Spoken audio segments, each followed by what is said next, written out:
BTCनि EM बिथाङा आं खोनानायाव गावनि समस्थियाव हाबनो हानायबो कन्डिसन गैबावला गामि गामि बिथाङा फैयाखैनो मालायखौसो हरदों आरो बिथाङा बायरायाव थांनानैसो केम्पेनिं खालामगासिनो दं जोंनि BTCआ बहुद खैफोदाव गोलैसिगोन बेखौ आन्दाज मोनखानानै आं जि नुबाय फ्राय रायजोफ्रा एबार BPF दोलोनो भट होनो थाखायनो फ्रायनो राजि जादों काजलगाव हाबबाय आरो बेनिफ्राय चिरां समस्ति हाबबाय चिरां दुवार हाबबाय आंनि सिमायावबो हाबदों आं जेराव थांदों रायजो राजाफ्रा ग्रोम ग्रोम ओंखाराखै जानो हागौ मानो होनोब्ला बिथांमोना अनेक माबा माबि बुंनानै रायजो राजाखौ सिगिदों खिन्थु अन्तरजों रायजो राजानि साननाया BPFनि फारसेथार मानो होनबा नुखाजोब्बाय मोनसे सरकारखौ नायनोथ' इसेबां सम नाङा बिथांमोननि सरकारा जिहेतु साराय बोसोर जाबाय बे साराय बोसोराव UPPLनि मा खोथा होनाय बिथांमोना मा बुंदोंमोन बिथांमोननि मावनायजों बेसेबां फारागथि दङ बेखौ रायजोफ्रा फ्राय हमदांनो हाखाजोब्बाय आरो बिथांमोन थाबाय थायोब्ला जोंनि BTCआ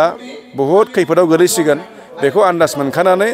आं जि नुबाय फ्राय रायजोफ्रा एबार BPF दोलोनो भट होनो थाखायनो फ्रायनो राजि जादों दिनै नोंथाङा नैबे 14 नं चिरांगड़ BTC बियाबनि सिङाव दङ बेहाय आथिखाल गोहोगोरा BTCनि सासे EM रन्जित बसुमतारिया दङ बेहाय रायजो राजाफोरनि अनसायनाया माबायदि आंथ' फैना खोनाबाय बेवहाय जाय खोथाखौ आं बुंदों जे BTC बासिया बुजिबाय बिनिख्रुइ एडभान्स नैबे 14 चिरांनि मानसिया बुजिसिनबावबाय मानो होनब्ला आं मिथिदों दा बिनि जाय लकेल MCLA BTCनि EM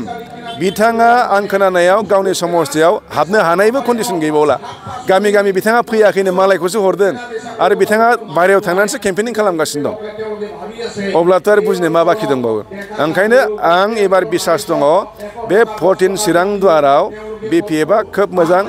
लिडिं लागोन आरो फैगोन BTCआव बे समस्थिनिफ्राय BPFआ MCLA मोनफिनगोन आंहा बेखौ हमफोरनो बिसास दङ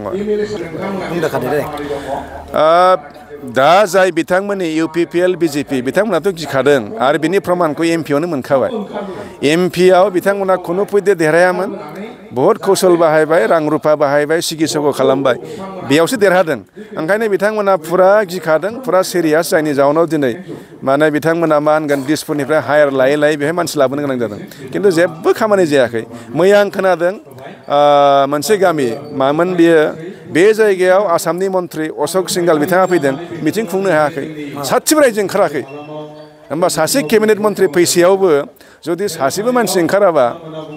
मा बुजायो बेलाय मा फोरमायो बेलाय आरो बिनि सिगांबो आङो डक्टर रनेश पेगु आं फैनाय खोनादों थांनाय सप्तायाव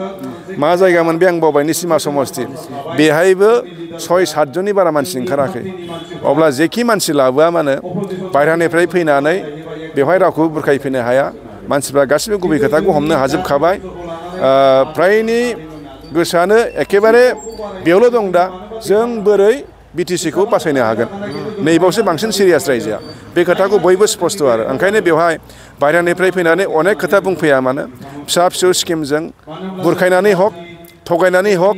जि खालामनो नागिरा मानो बेफोर बुस्थुआ बारा खामानि होआ गोहोम गोग्लैया आरो